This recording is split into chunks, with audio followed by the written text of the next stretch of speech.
ಓಂ ಶಾಂತಿ.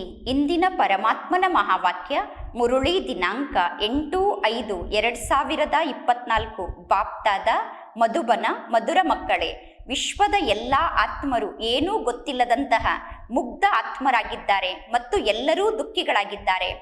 ಆ ಎಲ್ಲ ದುಃಖಿ ಆತ್ಮರಿಗೂ ಉಪಕಾರವನ್ನು ಮಾಡಿ, ಎಲ್ಲರಿಗೂ ಪರಮಾತ್ಮ ತಂದೆಯ ಪರಿಚಯವನ್ನು ನೀಡಿ, ಅವರನ್ನು ದುಃಖದಿಂದ ಮುಕ್ತ ಮಾಡಿ, ಅವರಿಗೆ ಖುಷಿಯನ್ನು ಕೊಡಿ, ಎಲ್ಲರ ಕಣ್ಣನ್ನು ತೆರೆಸಿ. ಇಂದಿನ ಪ್ರಶ್ನೆ ಆಗಿದೆ, ಯಾವುದೇ ಸೆಂಟರ್ನ ವೃದ್ಧಿಗೆ ಆಧಾರ ಏನಾಗಿದೆ? ಉತ್ತರ: ಸತ್ಯ ಮನಸ್ಸಿನ ನಿಸ್ವಾರ್ಥ ಸೇವೆ ಸೆಂಟರ್ನ ವೃದ್ಧಿಗೆ ಆಧಾರ ಆಗಿದೆ. ಮಕ್ಕಳಾದ ನಿಮಗೆ ಸದಾ ಸೇವೆಯ ಆಸಕ್ತಿ ಇರಬೇಕು, ಆಗ ಭಂಡಾರ ತುಂಬುತ್ತಾ ಹೋಗುತ್ತದೆ. ನಿಮಗೆ ಸದಾ ಸೇವೆಯ ಆಸಕ್ತಿ ಇದ್ದರೆ ಭಂಡಾರ ತುಂಬುತ್ತಾ ಹೋಗುತ್ತದೆ. ಯಾವ ಸ್ಥಾನದಲ್ಲಿ ಸೇವೆ ನಡೆಯುತ್ತದೆ ಎಂದು ನಿಮಗೆ ಅನ್ನಿಸುತ್ತದೆಯೋ ಅಲ್ಲಿ ಸೇವೆಗೋಸ್ಕರ ವ್ಯವಸ್ಥೆಯನ್ನು ಮಾಡಬೇಕು ಎಂದು ಯಾರಿಂದಲೂ ಏನನ್ನೂ ಬೇಡಬಾರದು. ಬೇಡುವುದಕ್ಕಿಂತ ಸಾಯುವುದು ಒಳ್ಳೆಯದು. ತನ್ನಷ್ಟಕ್ಕೆ ತಾನೇ ಎಲ್ಲ ಪ್ರಾಪ್ತಿಗಳು ನಿಮ್ಮ ಬಳಿ ಬರುತ್ತದೆ. ಹೇಗೆ ಹೊರಗಡೆ ಜಗತ್ತಿನ ಜನ ಎಲ್ಲರ ಬಳಿ ಹೋಗಿ ಹಣವನ್ನು ಬೇಡಿ ಹಣವನ್ನು ಸಂಗ್ರಹ ಮಾಡುತ್ತಾರೋ, ಆ ರೀತಿ ನೀವು ಹೊರಗಡೆ ಜಗತ್ತಿನ ಜನರಂತೆ ಯಾರ ಬಳಿಯೂ ಹೋಗಿ ಹಣವನ್ನು ಬೇಡಿ ಹಣವನ್ನು ಸಂಗ್ರಹ ಮಾಡಬಾರದು. ನೀವು ಹಣವನ್ನು ಬೇಡಿದರೆ ನಿಮ್ಮ ಸೆಂಟರ್ ತೀವ್ರ ಗತಿಯಿಂದ ವೃದ್ಧಿ ಆಗುವುದಿಲ್ಲ. ಆದ್ದರಿಂದ ಯಾರಿಂದಲೂ ಹಣವನ್ನು ಬೇಡದೆ ಸೆಂಟರನ್ನು ವೃದ್ಧಿ ಮಾಡಿ. ಓಂ ಶಾಂತಿ. ಆತ್ಮಿಕ ಮಕ್ಕಳು ಇಲ್ಲಿ ಕುಳಿತಿದ್ದೀರಾ. ನಿಮ್ಮ ಬುದ್ಧಿಯಲ್ಲಿ ಈಗ ಈ ಮಾತಿನ ಜ್ಞಾನ ಇದೆ. ಹೇಗೆ ಸತ್ಯುಗದ ಆದಿಯಲ್ಲಿ ನಾವೆಲ್ಲರೂ ಮೇಲಿರುವ ಪರಮಧಾಮದಿಂದ ಈ ಸೃಷ್ಟಿಗೆ ಬರುತ್ತೇವೆ ಅನ್ನುವ ಜ್ಞಾನ ಈಗ ನಿಮಗೆ ಗೊತ್ತಿದೆ. ಹೇಗೆ ವಿಷ್ಣುವಿನ ಅವತಾರದ ಒಂದು ಆಟವನ್ನು ತೋರಿಸುತ್ತಾರೆ, ವಿಮಾನದಲ್ಲಿ ಕುಳಿತು ಪುನಃ ವಿಷ್ಣು ಕೆಳಗಡೆ ಬರುತ್ತಾರೆ ಎಂದು. ಈಗ ಮಕ್ಕಳಾದ ನಿಮಗೆ ಗೊತ್ತಿದೆ, ಎಷ್ಟೆಲ್ಲ ಅವತಾರವನ್ನು ತೋರಿಸುತ್ತಾರೋ ಅದೆಲ್ಲ ತಪ್ಪು ಮಾತಾಗಿದೆ. ಈಗ ನಿಮಗೆ ಗೊತ್ತಿದೆ, ಆತ್ಮರಾದ ನಾವು ನಿಜವಾಗಿಯೂ ಯಾವ ಸ್ಥಾನದಲ್ಲಿ ನಿವಾಸವನ್ನು ಮಾಡುತ್ತೇವೆ, ಪುನಃ ನಾವು ಮೇಲಿನಿಂದ ಈ ಸೃಷ್ಟಿಗೆ ಹೇಗೆ ಬರುತ್ತೇವೆ ಮತ್ತು ಹೇಗೆ ನಾವು 84 ಜನ್ಮದ ಪಾತ್ರವನ್ನು ಅಭಿನಯ ಮಾಡುತ್ತಾ ಪತಿತರಾಗುತ್ತೇವೆ ಅನ್ನುವ ಜ್ಞಾನ ಈಗ ನಿಮಗೆ ಗೊತ್ತಿದೆ. ಈಗ ಪುನಃ ಪರಮಾತ್ಮ ತಂದೆ ನಮ್ಮನ್ನು ಪವಿತ್ರ ಆತ್ಮರನ್ನಾಗಿ ಮಾಡುತ್ತಾರೆ. ಈಗ ಅವಶ್ಯವಾಗಿ ಈ ಎಲ್ಲಾ ಜ್ಞಾನದ ಮಾತು ವಿದ್ಯಾರ್ಥಿಗಳ ಬುದ್ಧಿಯಲ್ಲಿ ಇರಬೇಕು. 84 ಜನ್ಮದ ಚಕ್ರದಲ್ಲಿ ನಾವು ಹೇಗೆ ಬರುತ್ತೇವೆ ಅನ್ನುವ ಸ್ಮೃತಿ ನಿಮಗೆ ಇರಬೇಕು. ಪರಮಾತ್ಮ ತಂದೆ ತಿಳಿಸುತ್ತಾರೆ, ನೀವು ಹೇಗೆ 84 ಜನ್ಮವನ್ನು ಪಡೆದುಕೊಳ್ಳುತ್ತೀರಾ ಎಂದು. ಕಲ್ಪದ ಆಯಸ್ಸನ್ನು ಬಹಳ ಉದ್ದ ಮತ್ತು ಅಗಲವಾಗಿ ತೋರಿಸಿರುವ ಕಾರಣ ಸಹಜವಾದ ಮಾತು ಕೂಡ ಮನುಷ್ಯರಿಗೆ ಅರ್ಥ ಆಗುವುದಿಲ್ಲ. ಇದಕ್ಕೆ ಅಂಧಶ್ರದ್ಧೆ ಎಂದು ಕರೆಯಲಾಗುತ್ತದೆ. ಜಗತ್ತಿನಲ್ಲಿ ಎಷ್ಟೆಲ್ಲ ಅನ್ಯ ಧರ್ಮ ಇದೆಯೋ ಆ ಧರ್ಮಗಳು ಹೇಗೆ ಸ್ಥಾಪನೆ ಆಗುತ್ತದೆ ಅನ್ನುವ ಜ್ಞಾನ ಈಗ ನಿಮ್ಮ ಬುದ್ಧಿಯಲ್ಲಿ ಇದೆ. ನಿಮಗೆ ಗೊತ್ತಿದೆ, ಎಲ್ಲರೂ ಪುನರ್ಜನ್ಮವನ್ನು ಪಡೆದುಕೊಳ್ಳುತ್ತಾ ಪಾತ್ರವನ್ನು ಅಭಿನಯ ಮಾಡುತ್ತಾ ಈಗ ಅಂತಿಮ ಸಮಯಕ್ಕೆ ಬಂದು ತಲುಪಿದ್ದಾರೆ. ಈಗ ಪುನಃ ಎಲ್ಲರೂ ವಾಪಸ್ ಮನೆಗೆ ಹೋಗುತ್ತಾರೆ. ಈ ಜ್ಞಾನ ಈಗ ಮಕ್ಕಳಿಗೆ ಪ್ರಾಪ್ತಿಯಾಗಿದೆ. ಜಗತ್ತಿನಲ್ಲಿ ಬೇರೆ ಯಾರಿಗೂ ಈ ಜ್ಞಾನ ಗೊತ್ತಿಲ್ಲ. ಜಗತ್ತಿನ ಜನ ಹೇಳುತ್ತಾರೆ 5000 ವರ್ಷದ ಮೊದಲು ಸ್ವರ್ಗ ಇತ್ತು ಎಂದು. ಆದರೆ ಆ ಸ್ವರ್ಗದಲ್ಲಿ ಏನಿತ್ತು ಅನ್ನುವುದು ಯಾರಿಗೂ ಗೊತ್ತಿಲ್ಲ. ಅವಶ್ಯವಾಗಿ ಆದಿ ಸನಾತನ ದೇವಿ ದೇವತೆಗಳ ರಾಜ್ಯ ಇತ್ತು. ಆದರೆ ಆದಿ ಸನಾತನ ದೇವಿ ದೇವತಾ ಧರ್ಮದ ಬಗ್ಗೆ ಜಗತ್ತಿನ ಜನರಿಗೆ ಸ್ವಲ್ಪ ಕೂಡ ಜ್ಞಾನ ಗೊತ್ತಿಲ್ಲ. ಈಗ ನಿಮಗೆ ಆದಿ ಸನಾತನ ದೇವಿ ದೇವತಾ ಧರ್ಮದ ಬಗ್ಗೆ ಗೊತ್ತಿದೆ. ಮೊದಲು ನಮಗೂ ಕೂಡ ದೇವತಾ ಧರ್ಮದ ಬಗ್ಗೆ ಗೊತ್ತಿರಲಿಲ್ಲ. ಅನ್ಯ ಧರ್ಮದವರು ನಮ್ಮ ಧರ್ಮಸ್ಥಾಪಕನ ಬಗ್ಗೆ ನಮಗೆ ಗೊತ್ತಿಲ್ಲ ಎಂದು ಎಂದೂ ಹೇಳುವುದಿಲ್ಲ. ಅನ್ಯ ಧರ್ಮದವರಿಗೆ ತಮ್ಮ ಧರ್ಮಸ್ಥಾಪಕನ ಬಗ್ಗೆ ಗೊತ್ತಿರುತ್ತದೆ. ನೀವೀಗ ನಿಮ್ಮ ಧರ್ಮಸ್ಥಾಪಕ ಆದಂತಹ ಪರಮಾತ್ಮ ತಂದೆಯ ಬಗ್ಗೆ ಅರ್ಥ ಮಾಡಿಕೊಂಡು ಜ್ಞಾನ ಸ್ವರೂಪ ಆತ್ಮರಾಗಿದ್ದೀರಾ. ದೇವತಾ ಧರ್ಮವನ್ನು ಸ್ಥಾಪನೆ ಮಾಡುವಂತಹ ಪರಮಾತ್ಮ ತಂದೆಯ ಬಗ್ಗೆ ಅರ್ಥ ಮಾಡಿಕೊಂಡು ನೀವೀಗ ಜ್ಞಾನ ಸ್ವರೂಪರಾಗಿದ್ದೀರಾ. ಇನ್ನು ಇಡೀ ಜಗತ್ತಿನ ಜನ ಏನನ್ನೂ ಅರ್ಥ ಮಾಡಿಕೊಳ್ಳದೆ ಇರುವಂತಹ ಮುಗ್ಧ ಆತ್ಮರಾಗಿದ್ದಾರೆ. ನೀವೀಗ ಎಷ್ಟೊಂದು ಬುದ್ಧಿವಂತರಾಗಿದ್ದೀರಾ. ಮೊದಲು ನಾವು ಎಷ್ಟೊಂದು ಬುದ್ಧಿವಂತರಾಗಿದ್ದೆವು, ನಂತರ ನಾವೇ ಬುದ್ಧಿಹೀನರಾಗಿ ಏನೂ ಗೊತ್ತಿಲ್ಲದೆ ಇರುವಂತಹ ಮುಗ್ಧ ಆತ್ಮರಾಗಿ ಬಿಟ್ಟೆವು. ಮನುಷ್ಯರಾಗಿದ್ದರೂ ಕೂಡ ಅಥವಾ ಪಾತ್ರಧಾರಿ ಆಗಿದ್ದರೂ ಕೂಡ ನಮಗೆ ಈ ನಾಟಕದ ಬಗ್ಗೆ ಗೊತ್ತಿರಲಿಲ್ಲ. ಜ್ಞಾನದ ಪ್ರಭಾವ ಹೇಗಿದೆ ನೋಡಿ. ಈಗ ನಿಮಗೆ ಜ್ಞಾನ ಗೊತ್ತಿದೆ ಅಂದ ಮೇಲೆ ಮಕ್ಕಳ ಆಂತರ್ಯದಲ್ಲಿ ಅಪಾರ ಖುಷಿ ಇರಬೇಕು. ಈಗ ಮಕ್ಕಳು ಈ ಜ್ಞಾನವನ್ನು ಧಾರಣೆ ಮಾಡಿಕೊಂಡು ಖುಷಿಯಿಂದ ಗದ್ಗದಿತರಾಗಬೇಕು. ಯಾವಾಗ ಜ್ಞಾನ ಬುದ್ಧಿಯಲ್ಲಿ ಧಾರಣೆ ಆಗುತ್ತದೆಯೋ ಆಗ ಆಂತರ್ಯದಲ್ಲಿ ಖುಷಿ ಇರುತ್ತದೆ. ನಿಮಗೆ ಗೊತ್ತಿದೆ, ಹೇಗೆ ಸತ್ಯುಗದ ಆದಿಯ ಸಮಯದಲ್ಲಿ ನಾವು ಈ ಸೃಷ್ಟಿಗೆ ಬಂದು ಪಾತ್ರವನ್ನು ಅಭಿನಯ ಮಾಡುತ್ತೇವೆ ಅನ್ನುವ ಜ್ಞಾನ ನಿಮಗೆ ಗೊತ್ತಿದೆ. ನಂತರ ಪುನಃ ನಾವು ಹೇಗೆ ಶೂದ್ರ ಕುಲದಲ್ಲಿ ಬರುತ್ತೇವೆ, ಪುನಃ ಶೂದ್ರ ಕುಲದಿಂದ ಬ್ರಾಹ್ಮಣ ಕುಲಕ್ಕೆ ಈಗ ನಾವು ಹೇಗೆ ಟ್ರಾನ್ಸ್ಫರ್ ಆಗಿದ್ದೇವೆ ಅನ್ನುವ ಜ್ಞಾನ ಈಗ ನಿಮಗೆ ಗೊತ್ತಿದೆ. ಈ ಸೃಷ್ಟಿ ಚಕ್ರ ಹೇಗೆ ತಿರುಗುತ್ತದೆ ಅನ್ನುವ ಜ್ಞಾನ ನಿಮ್ಮನ್ನು ಬಿಟ್ಟು ಜಗತ್ತಿನಲ್ಲಿ ಬೇರೆ ಯಾರೂ ತಿಳಿದುಕೊಂಡಿಲ್ಲ. ಅಂದ ಮೇಲೆ ನೀವು ಆಂತರ್ಯದಲ್ಲಿ ಇದೇ ರೀತಿ ಜ್ಞಾನದ ನೃತ್ಯವನ್ನು ಮಾಡಬೇಕು. ಪರಮಾತ್ಮ ತಂದೆ ನಮಗೆ ಎಷ್ಟು ಅದ್ಭುತವಾದ ಜ್ಞಾನವನ್ನು ನೀಡುತ್ತಿದ್ದಾರೆ. ಈ ಜ್ಞಾನದ ಮೂಲಕ ನಾವು ನಮ್ಮ ಆಸ್ತಿಯನ್ನು ಪಡೆದುಕೊಳ್ಳುತ್ತಿದ್ದೇವೆ. ಆದ್ದರಿಂದ ರಾಜಯೋಗದ ಮೂಲಕ ಪರಮಾತ್ಮ ತಂದೆ ನಮ್ಮನ್ನು ರಾಜರಿಗೆ ರಾಜರನ್ನಾಗಿ ಮಾಡುತ್ತಾರೆ ಎಂದು ಬರೆಯಲಾಗಿದೆ. ಆದರೆ ಜಗತ್ತಿನ ಜನ ಯಾವ ಜ್ಞಾನದ ಮಾತನ್ನೂ ಅರ್ಥ ಮಾಡಿಕೊಂಡಿಲ್ಲ. ಈಗ ನಿಮ್ಮ ಬುದ್ಧಿಯಲ್ಲಿ ಸಂಪೂರ್ಣ ನಾಟಕದ ರಹಸ್ಯ ಧಾರಣೆಯಾಗಿದೆ. ನಾವೀಗ ಶೂದ್ರರಿಂದ ಬ್ರಾಹ್ಮಣರಾಗುತ್ತೇವೆ. ಈ ಮಂತ್ರ ಈಗ ನಮ್ಮ ಬುದ್ಧಿಯಲ್ಲಿದೆ. ಬ್ರಾಹ್ಮಣರಾಗಿರುವ ನಾವೇ ಪುನಃ ದೇವತೆ ಆಗುತ್ತೇವೆ. ನಂತರ ಕೆಳಗಡೆ ಇಳಿಯುತ್ತಾ ಬರುತ್ತೇವೆ. ಎಷ್ಟು ಪುನರ್ಜನ್ಮವನ್ನು ಪಡೆದುಕೊಂಡು ಈ ನಾಟಕ ಚಕ್ರದಲ್ಲಿ ನಾವು ಪಾತ್ರವನ್ನು ಅಭಿನಯ ಮಾಡುತ್ತೇವೆ ಅನ್ನುವ ಜ್ಞಾನ ನಿಮ್ಮ ಬುದ್ಧಿಯಲ್ಲಿ ಧಾರಣೆ ಆಗಿರುವ ಕಾರಣ ನಿಮಗೆ ಖುಷಿ ಇರಬೇಕು. ಅನ್ಯರಿಗೆ ಹೇಗೆ ಈ ಜ್ಞಾನವನ್ನು ನೀಡುವುದು ಅನ್ನುವ ವಿಚಾರ ನಿಮ್ಮ ಮನಸ್ಸಿನಲ್ಲಿ ನಡೆಯುತ್ತಿರಬೇಕು. ಎಲ್ಲರಿಗೂ ಪರಮಾತ್ಮ ತಂದೆಯ ಪರಿಚಯವನ್ನು ಹೇಗೆ ನೀಡುವುದು ಅನ್ನುವ ವಿಚಾರ ನಿಮ್ಮ ಮನಸ್ಸಿನಲ್ಲಿ ನಡೆಯುತ್ತಿರಬೇಕು. ಬ್ರಾಹ್ಮಣರಾದ ನೀವು ಈಗ ಎಲ್ಲರಿಗೂ ಬಹಳಷ್ಟು ಉಪಕಾರವನ್ನು ಮಾಡುತ್ತೀರಾ. ಪರಮಾತ್ಮ ತಂದೆ ಕೂಡ ಉಪಕಾರವನ್ನು ಮಾಡುತ್ತಾರೆ. ಯಾರು ಏನನ್ನೂ ತಿಳಿದುಕೊಳ್ಳದೇ ಇರುವಂತಹ ಮುಗ್ಧ ಆತ್ಮರಾಗಿದ್ದಾರೋ ಅವರನ್ನು ಸದಾ ಕಾಲಕ್ಕೋಸ್ಕರ ಸುಖಿಗಳನ್ನಾಗಿ ಮಾಡಬೇಕು. ಅವರ ಕಣ್ಣನ್ನು ತೆರೆಸಬೇಕು. ಆಗ ಅವರಿಗೆ ಖುಷಿಯಾಗುತ್ತದೆ. ಯಾರಿಗೆ ಸೇವೆಯನ್ನು ಮಾಡುವ ಆಸಕ್ತಿ ಇರುತ್ತದೆಯೋ ಅವರ ಆಂತರ್ಯದಲ್ಲಿ ಎಲ್ಲರಿಗೂ ಜ್ಞಾನವನ್ನು ನೀಡುವ ವಿಚಾರ ಬರಬೇಕು. ಸೇವೆಯನ್ನು ಮಾಡಲು ಮಕ್ಕಳಿಗೆ ಬಹಳಷ್ಟು ಖುಷಿ ಇರಬೇಕು. ನಾವೀಗ ಸರ್ವರ ಸೇವೆಯನ್ನು ಮಾಡಬೇಕು ಅನ್ನುವ ಖುಷಿ ಮಕ್ಕಳ ಆಂತರ್ಯದಲ್ಲಿ ಬಹಳಷ್ಟು ಇರಬೇಕು.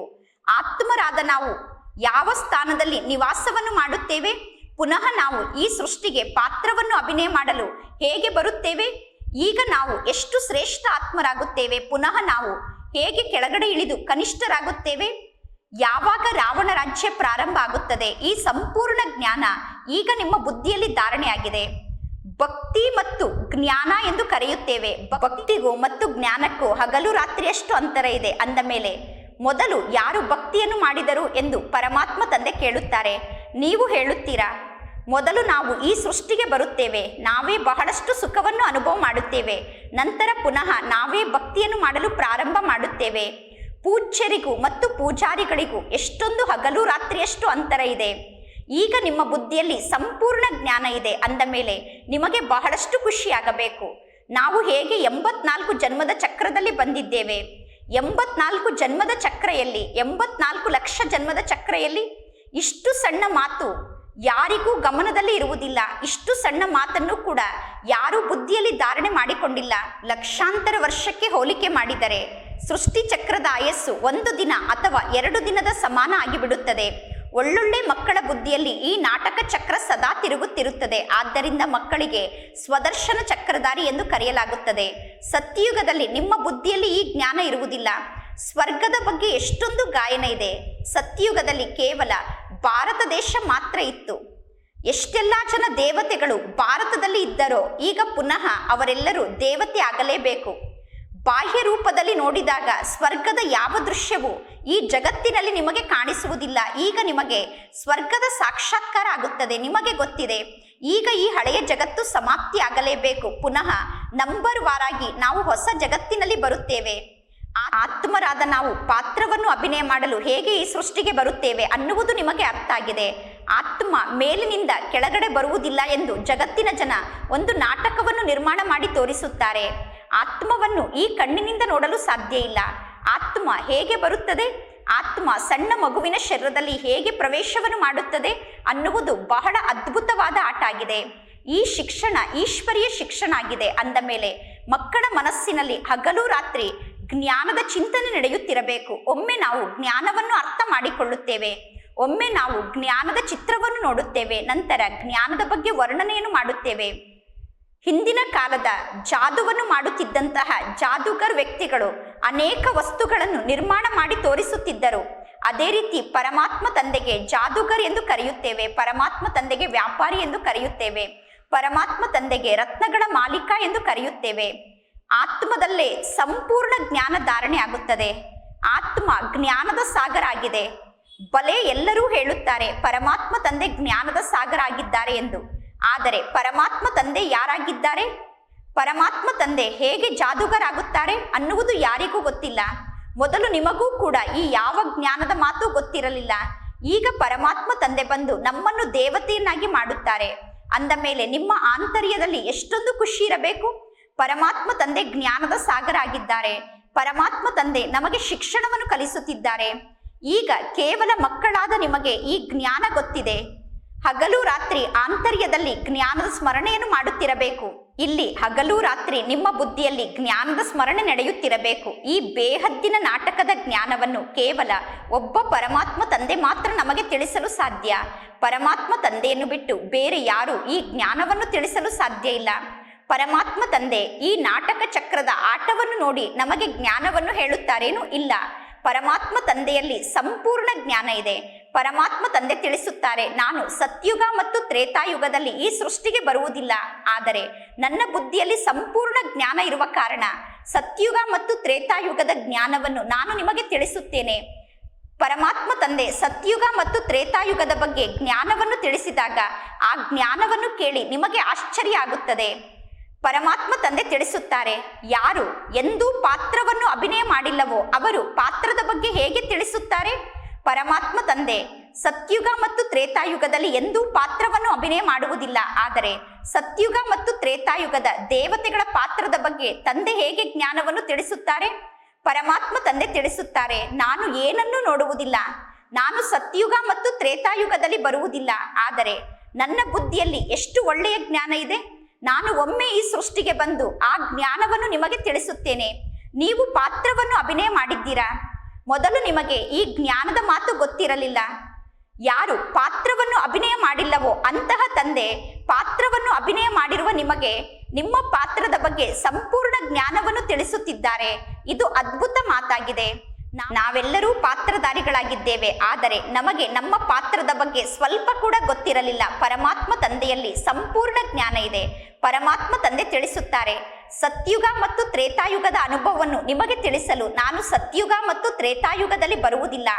ನಾಟಕದ ಅನುಸಾರ ಯಾವ ದೃಶ್ಯವನ್ನು ನೋಡದೇ ಇದ್ದರೂ ಕೂಡ, ಏನನ್ನೂ ಅನುಭವ ಮಾಡದೇ ಇದ್ದರೂ ಕೂಡ ಪರಮಾತ್ಮ ತಂದೆ ಸಂಪೂರ್ಣ ಜ್ಞಾನವನ್ನು ನೀಡುತ್ತಾರೆ. ಇದು ಎಷ್ಟು ಅದ್ಭುತ ಮಾತಾಗಿದೆ.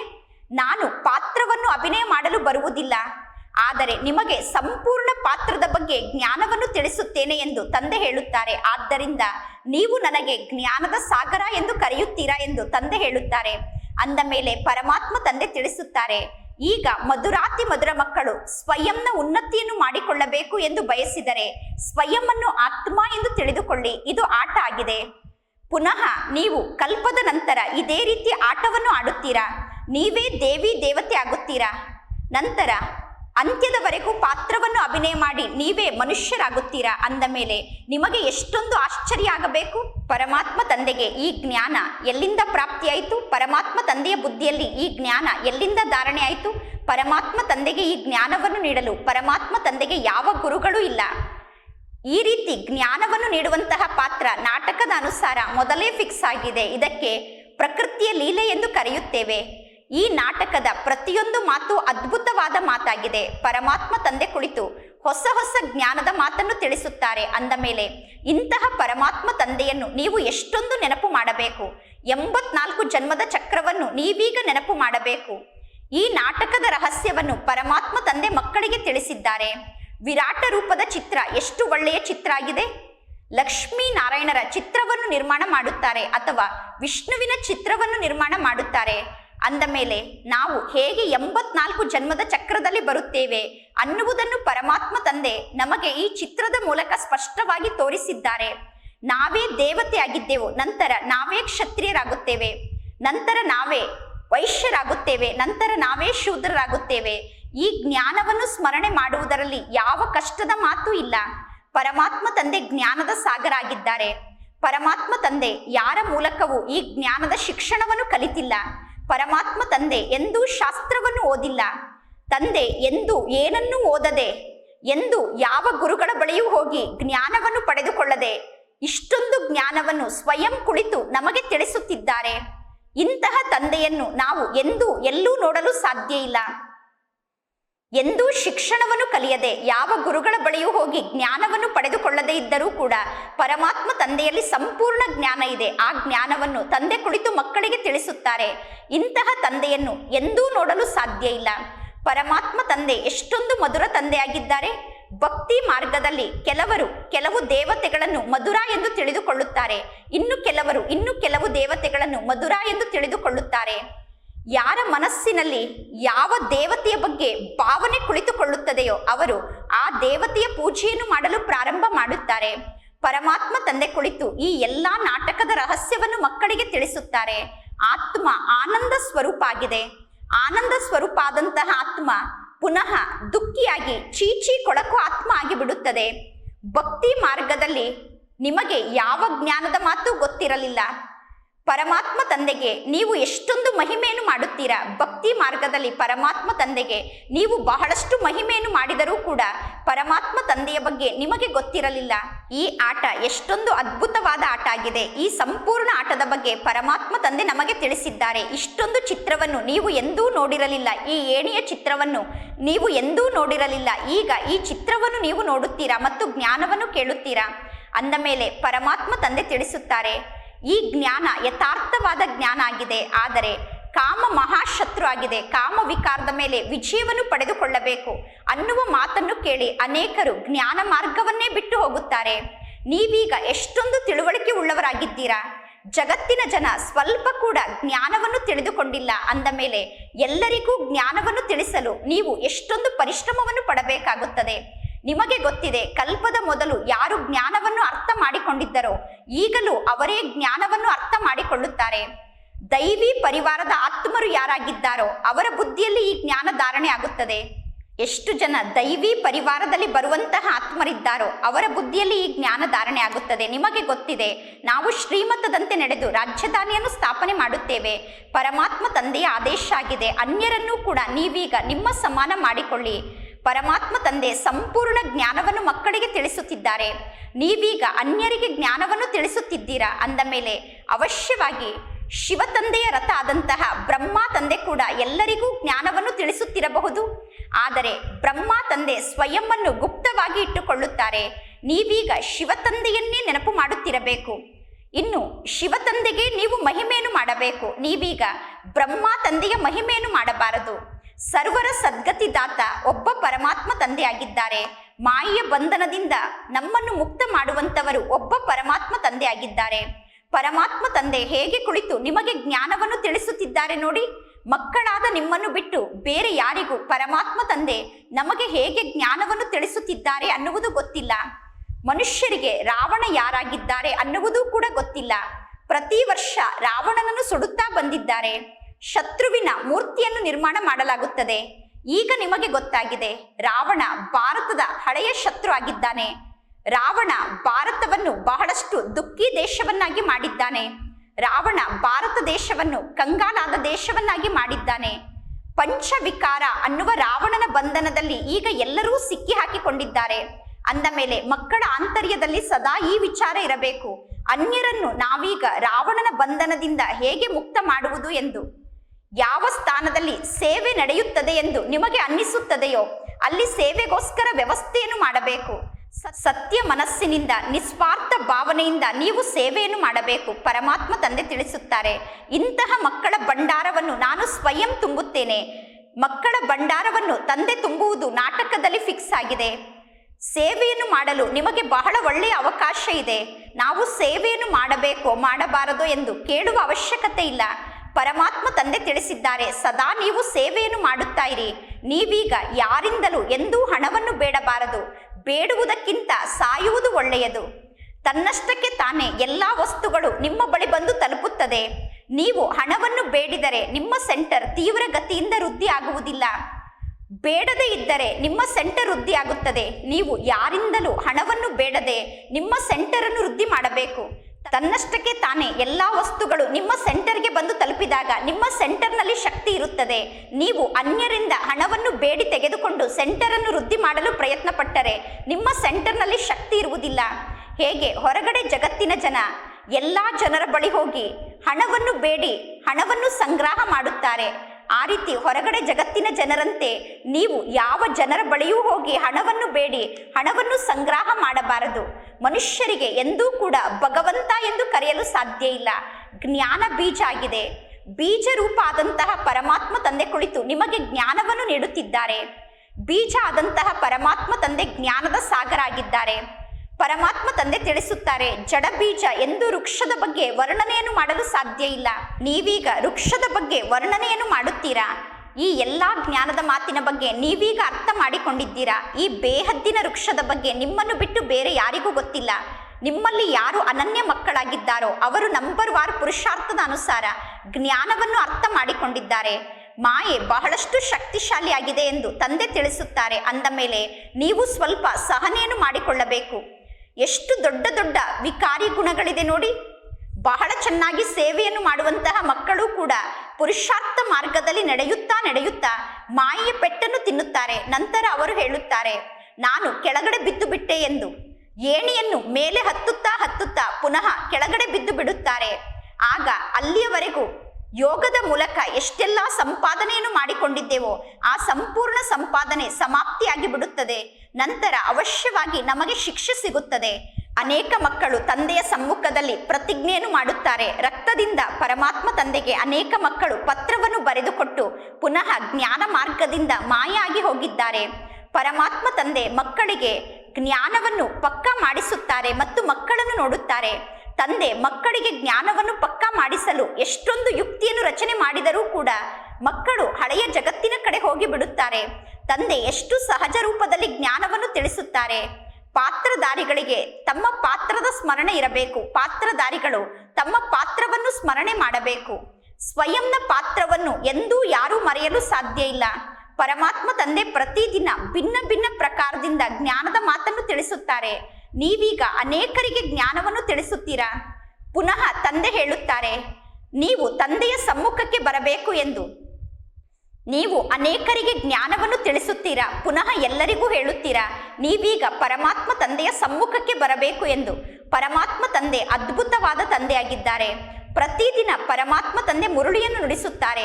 ಪರಮಾತ್ಮ ತಂದೆ ನಿರಾಕಾರ ತಂದೆಯಾಗಿದ್ದಾರೆ. ಒಂದು ವೇಳೆ ಪರಮಾತ್ಮ ತಂದೆ ನಾಮ ರೂಪ ದೇಶ ಕಾಲದಿಂದ ಭಿನ್ನ ಆಗಿದ್ದರೆ ಅವರು ಹೇಗೆ ಮುರುಳಿಯನ್ನು ನುಡಿಸಲು ಸಾಧ್ಯ ಆಗುತ್ತಿತ್ತು? ತಂದೆ ಮುರುಳಿಯನ್ನು ನುಡಿಸುವುದನ್ನು ನೋಡಿ ಅನೇಕರು ಆಶ್ಚರ್ಯ ಪಡುತ್ತಾರೆ. ಪುನಃ ಜ್ಞಾನವನ್ನು ಕೇಳುತ್ತಾ ಜ್ಞಾನ ಮಾರ್ಗದಲ್ಲಿ ಪಕ್ಕ ಆಗುತ್ತಾರೆ. ಮಕ್ಕಳ ಮನಸ್ಸಿನಲ್ಲಿ ವಿಚಾರ ಬರುತ್ತದೆ, ಪರಮಾತ್ಮ ತಂದೆ ಆಸ್ತಿಯನ್ನು ನೀಡಲು ಬಂದಿದ್ದಾರೆ. ಅಂದ ಮೇಲೆ ಅಂತಹ ತಂದೆಯ ಜೊತೆಗೆ ನಾನು ಮಿಲನವನ್ನು ಮಾಡಬೇಕು ಎಂದು ಮಕ್ಕಳ ಮನಸ್ಸಿನಲ್ಲಿ ವಿಚಾರ ಬರುತ್ತದೆ. ತಂದೆಯ ಬಗ್ಗೆ ಅರ್ಥ ಮಾಡಿಕೊಂಡು ತಂದೆಯ ಸಮ್ಮುಖಕ್ಕೆ ಬಂದು ತಂದೆಯ ಜೊತೆಗೆ ಮಿಲನವನ್ನು ಮಾಡಬೇಕು. ಆಗ ಜ್ಞಾನರತ್ನವನ್ನು ತಂದೆಯ ಮೂಲಕ ಪ್ರಾಪ್ತಿ ಮಾಡಿಕೊಂಡು ಜ್ಞಾನರತ್ನವನ್ನು ಧಾರಣೆ ಮಾಡಿಕೊಳ್ಳಲು ಸಾಧ್ಯ ಆಗುತ್ತದೆ. ಶ್ರೀಮತವನ್ನು ಮಕ್ಕಳು ಅವಶ್ಯವಾಗಿ ಪಾಲನೆ ಮಾಡಬೇಕು. ತಂದೆಯನ್ನು ಅರ್ಥ ಮಾಡಿಕೊಂಡು ತಂದೆಯ ಜೊತೆಗೆ ಮಿಲನ ಮಾಡಿದಾಗ ತಂದೆಯ ಶ್ರೀಮತವನ್ನು ಪಾಲನೆ ಮಾಡಲು ಸಾಧ್ಯ ಆಗುತ್ತದೆ. ಒಳ್ಳೆಯದು. ಮಧುರಾತಿ ಮಧುರ ಅಗಲಿ ಹೋಗಿ ಮರಳಿ ಸಿಕ್ಕಿರುವ ಮಕ್ಕಳ ಪ್ರತಿ ಮಾತ್ಪಿತಾ ಬಾಪ್ದಾದರವರ ನೆನಪು, ಪ್ರೀತಿ ಹಾಗೂ ಸುಪ್ರಭಾತ. ಆತ್ಮಿಕ ಮಕ್ಕಳಿಗೆ ಆತ್ಮಿಕ ತಂದೆಯ ನಮಸ್ತೆ. ಆತ್ಮಿಕ ತಂದೆಗೆ ಆತ್ಮಿಕ ಮಕ್ಕಳ ನೆನಪು, ಪ್ರೀತಿ ಹಾಗೂ ನಮಸ್ತೆ ನಮಸ್ತೆ ನಮಸ್ತೆ. ಧಾರಣೆಗೋಸ್ಕರ ಮುಖ್ಯ ಸಾರ. ಫಸ್ಟ್ ಪಾಯಿಂಟ್, ಜ್ಞಾನವನ್ನು ಜೀವನದಲ್ಲಿ ಧಾರಣೆ ಮಾಡಿಕೊಂಡು ಖುಷಿಯಿಂದ ಗದ್ಗದಿತರಾಗಬೇಕು. ಅದ್ಭುತವಾದ ಜ್ಞಾನವನ್ನು ಸದಾ ಸ್ಮರಣೆ ಮಾಡುತ್ತಾ ಜ್ಞಾನದ ನೃತ್ಯವನ್ನು ಮಾಡಬೇಕು ಮತ್ತು ಜ್ಞಾನದಾತನಾದ ಪರಮಾತ್ಮ ತಂದೆಯ ಸ್ಮರಣೆಯನ್ನು ಮಾಡುತ್ತಾ ಜ್ಞಾನದ ನೃತ್ಯವನ್ನು ಮಾಡಬೇಕು. ಸೆಕೆಂಡ್ ಪಾಯಿಂಟ್, ಸ್ವಯಂನ ಪಾತ್ರವನ್ನು ಸದಾ ಸ್ಮರಣೆ ಮಾಡಬೇಕು. ಅನ್ಯರ ಪಾತ್ರವನ್ನು ನೋಡಬಾರದು. ಮಾಯೆ ಬಹಳಷ್ಟು ಶಕ್ತಿಶಾಲಿಯಾಗಿದೆ. ಆದ್ದರಿಂದ ಮಾಯೆಯಿಂದ ಬಹಳಷ್ಟು ಎಚ್ಚರಿಕೆಯಿಂದ ಇರಬೇಕು. ಸ್ವಯಂನ ಉನ್ನತಿಯನ್ನು ಮಾಡಿಕೊಳ್ಳುವ ಕಾರ್ಯದಲ್ಲೇ ಸದಾ ತೊಡಗಿರಬೇಕು. ಸೇವೆಯನ್ನು ಮಾಡುವ ಆಸಕ್ತಿಯನ್ನು ಇಟ್ಟುಕೊಳ್ಳಬೇಕು. ಇಂದಿನ ವರದಾನ ಆಗಿದೆ.